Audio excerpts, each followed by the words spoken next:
Bienvenue sur Africa 24 dans cette nouvelle édition du Morning News. Voici les titres de l'actualité. Quelle issue pour les contestations populaires en Algérie? La présentation du nouveau gouvernement et la libération provisoire des détenus d'opinion n'aura pas suffi à empêcher la tenue du 46e vendredi de mobilisation dans le pays. Recul des investissements directs étrangers au Maroc. Ce flux s'est chiffré à 1,6 milliard d'euros fin novembre 2019, ce qui représente une baisse de 46,1% par rapport à la même période un an plus tôt. Les raisons de cette diminution dans cette édition. Et le marché financier unifié d'Afrique centrale reçoit l'appui de la Banque africaine de développement pour son lancement. Une enveloppe de plus de 640 millions de francs CFA sera mise à disposition pour assurer le démarrage de ce projet. Mais tout d'abord, au Sénégal, c'était l'une des annonces majeures énoncées par le chef de l'État lors de son discours de vœux à la nation. Le président Macky Sall a procédé ce samedi 4 janvier au lancement de la journée nationale du Cleaning Day pour un Sénégal zéro déchet. Ce programme sera accompagné d'une brigade spéciale de lutte contre les encombrements sur la voie publique. Notons que la gestion des déchets s'apparente à un véritable défi au Sénégal. La seule ville de Dakar voit chaque année près de 100 000 tonnes de déchets déversés sur la voie publique. Quelle réponse pour une sortie de crise en Algérie? C'est probablement la question que tente de résoudre le nouveau président Abdelmajid Tebboune depuis son arrivée au pouvoir. À peine nommé, le nouveau gouvernement est contesté et la libération des sympathisants du mouvement Irak détenus depuis des mois n'aura pas suffi à empêcher la tenue de la manifestation de ce vendredi 3 janvier. Alors, à quoi faut-il s'attendre pour l'avenir? Élément de réponse avec Aïssatou Bari. 46e vendredi de manifestation en Algérie. La formation du gouvernement par le président Abdelmajid Tebboune et la libération de plusieurs contestataires n'ont pas arrêté la détermination des manifestants. De l'avis de certains analystes, cette mesure constitue un signe positif qui pourrait participer à la mise en place des mesures de confiance et d'apaisement sans lesquelles aucune sortie de crise ne peut être valablement envisagée. Donc ce sont des mesures de détente pour essayer de reprendre une vie normale et de nouer peut-être des contacts avec des vrais porte-paroles du Hirak. Je pense qu'il y aura d'autres mesures de libération d'autres détenus. Là, il a libéré les détenus les plus emblématiques, comme le commandant Barta Boubacar.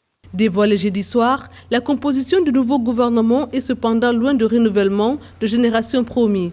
Le nouveau gouvernement comprend 39 membres, dont un tiers ont occupé des fonctions dans la précédente équipe ou au cours des 20 ans de présidence d'Abdelaziz Bouteflika. Il y a une partie de l'opinion qui est un peu déçue par la composition du gouvernement qui ne traduit pas promesse de rupture avec l'ancien système. Mais c'est quand même un bon début.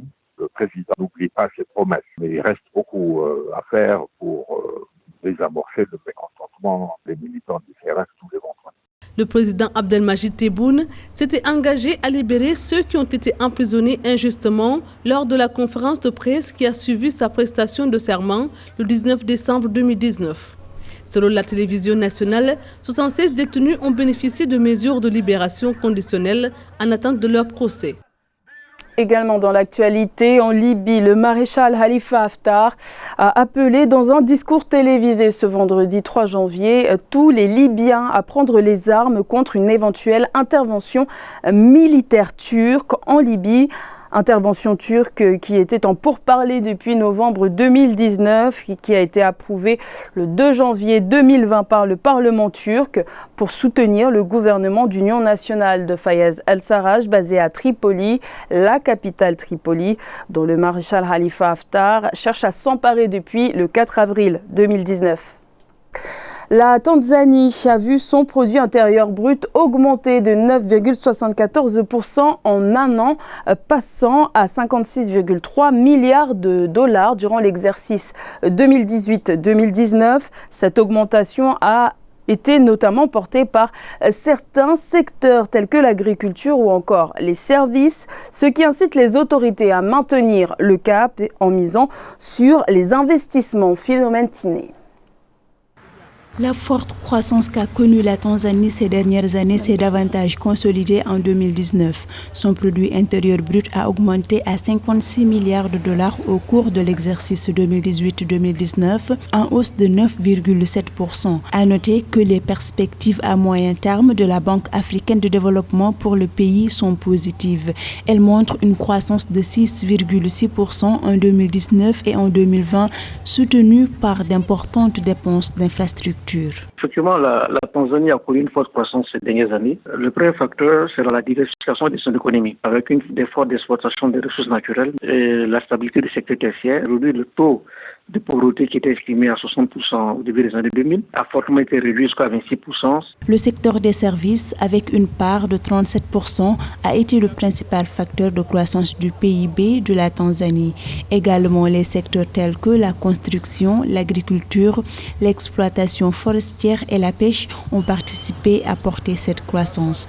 En 2018, le pays a enregistré la plus forte croissance de la communauté de l'Afrique de l'Est. Vous avez une stabilité politique qui reste encore fragile. Vous avez également d'autres aspects liés à la structure de l'économie tanzanienne, qui est une économie qui est fortement agricole, sans notamment occulter les aléas climatiques, les questions liées à la sécheresse dans cette partie d'Afrique de l'Est. Ce sont des menaces qui pèsent également sur l'économie tanzanienne. Cependant, la BAD révèle que plusieurs facteurs de risque sont présents en Tanzanie. Le pays fait face à d'importants défis liés à la lenteur des progrès en matière de croissance inclusive. Sa forte croissance économique ne fait pas reculer la pauvreté et les inégalités de revenus. Au Maroc, le flux des investissements directs étrangers a connu un recul de 46,1% en un an pour atteindre près de 1,65 milliard d'euros en novembre 2019 contre 3 milliards d'euros à la même période l'année précédente. Ces données ont été révélées par l'Office d'échange. Les explications de Ange Noménio. Les investissements directs étrangers ont connu une baisse de 46,1% au Maroc. Fin novembre 2019, le pays a totalisé près d'1,65 milliard d'euros d'IDE contre 3 milliards d'euros au cours de l'année 2018. Ce résultat s'explique notamment par une baisse des recettes des IDE de 30,9% et une hausse des dépenses de 12,9%. La baisse des investissements au Maroc est liée à un tassement, de la demande intérieure marocaine et plus généralement d'un climat d'incertitude au niveau mondial qui impacte négativement les investissements étrangers dans le monde. Et ça concerne pas le Maroc seulement, mais ça concerne tous les pays émergents, on va dire. Les investissements directs marocains à l'étranger ont par contre augmenté de 186 millions d'euros à 746 millions d'euros. Ils ont atteint 932 millions d'euros à fin novembre 2019, tandis que leurs cessions ont baissé de 15,5%. Il y a une dynamique d'investissement à l'étranger des entreprises marocaines, notamment en Afrique de l'Ouest, qui se poursuit et qui se renforce au cours des dernières années. Et donc, je pense qu'on assiste à la continuation de cette dynamique, d'autant que les perspectives de croissance dans les pays de l'UEMOA, notamment, restent bonnes. Selon des études, l'Afrique est devenue la première destination des investissements marocains à l'étranger, favorisée par une diplomatie valorisante. Les envois de fonds effectués par les Marocains résidant à l'étranger se sont stabilisés à fin novembre 2019 pour atteindre 5,57 milliards d'euros contre 5,59 milliards d'euros. En Angola, Isabel dos Santos, la fille de l'ancien président angolais José Eduardo dos Santos, dément catégoriquement tout détournement de fonds.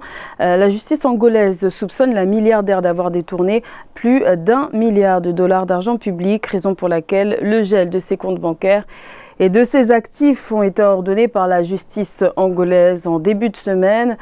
Pour rappel, le procès de son frère José Filomeno dos Santos pour détournement de fonds s'est ouvert il y a quelques semaines. Il s'agit du premier procès visant un membre de la famille de l'ancien chef de l'État.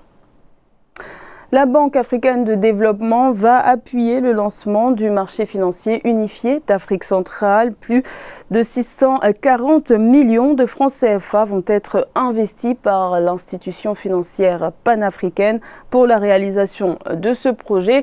Le but étant de répondre aux besoins d'accès aux ressources domestiques de la sous-région. Plus de détails avec Philomène Tiné. Le marché financier unifié d'Afrique centrale, dont la dynamisation permettrait de mobiliser plus aisément les ressources nécessaires au développement de la région centrale africaine, sera financé à hauteur de 640 millions de francs CFA par la Banque africaine de développement. Ce financement de la banque vient appuyer les stratégies d'accès aux ressources domestiques dans leur processus de transformation structurelle et de diversification des économies de la communauté économique et monétaire de l'Afrique centrale. 640 millions mis en place par la Banque africaine de développement devient donc du pain béni pour cette place boursière unifiée. Ce d'autant plus qu'il n'y a pas de ressources dans les caisses. Ayant créé donc une nouvelle structure, elle arrive comme ça, il faut un capital de démarrage, il faut des fonds de lancement. Les besoins de financement de la Bourse des valeurs mobilières de l'Afrique centrale trouvent difficilement une réponse au niveau de la Banque des États de l'Afrique centrale, qui est contrainte par la limite de ses fonds propres.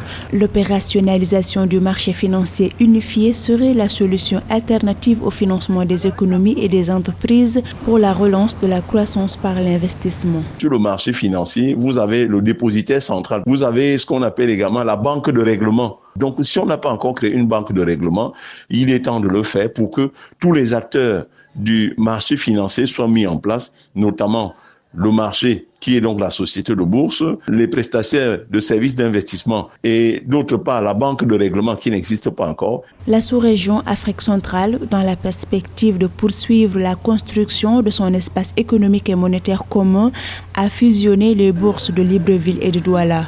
À ce titre, la société de la bourse sera installée à Douala, la capitale économique camerounaise, et le régulateur à Libreville au Gabon. Dans le reste de l'actualité, dernier rebondissement dans l'affaire Hissène Habré. Le Comité des Nations Unies contre la torture a récemment adressé une lettre à l'État sénégalais dans laquelle il s'oppose fermement à la libération de l'ancien président du Tchad, condamné en 2016 à la prison à vie pour crimes contre l'humanité. Le comité affirme que les personnes condamnées de crimes contre l'humanité ne peuvent pas faire l'objet de libération prématurée, alors que la question de la libération de l'ex-chef de l'État tchadien a été relancée par ses proches depuis quelques semaines. C'était le journal de la rédaction. Merci de l'avoir suivi. L'information continue sur Africa 24.